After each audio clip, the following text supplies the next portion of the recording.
তিনি জুমার দিন গোসল করতেন, তিনি জুমার দিনে গোসল করে মসজিদে যেতেন। তারপরে তিনি যখন ফরজ গোসল করতেন, তখন তার যখন ফরজ গোসল হতো তখন আল্লাহ রাসূল ফরজ গোসল করতেন।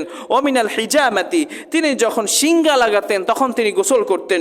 ও গসলিল মাইয়িত, যখন তিনি মৃত ব্যক্তিকে গোসল করাতেন তখন তিনি গোসল করতেন। হাদিসটি হলো আবু দাউদের 316 নম্বর হাদিস। এই হাদিস থেকে এটাও বোঝা যায় যে মৃত ব্যক্তিকে গোসল করালে বা হিজামা ব্যবহার করলে বা শিঙ্গা লাগালে গোসল করা সুন্নাহ। তবে অজু করা আবশ্যক, অজু করা আবশ্যক। এই ক্ষেত্রে অজু করা আবশ্যক, অজুটা করে নিতে হবে, কারণ সে যখন মৃত ব্যক্তিকে গোসল করায় তার কোনো নাপাকি হয়তো তার গায়ে সেটা আসতে পারে বা তার হাতে পায়ে লেগে যেতে পারে। এই জন্য গোসল করে নেওয়াটাই, তখন সেই ক্ষেত্রে গোসল করে নেওয়াটা উত্তম সুন্নাহ এবং অজু করে নেওয়াটা আবশ্যক বলেছেন অনেকেই।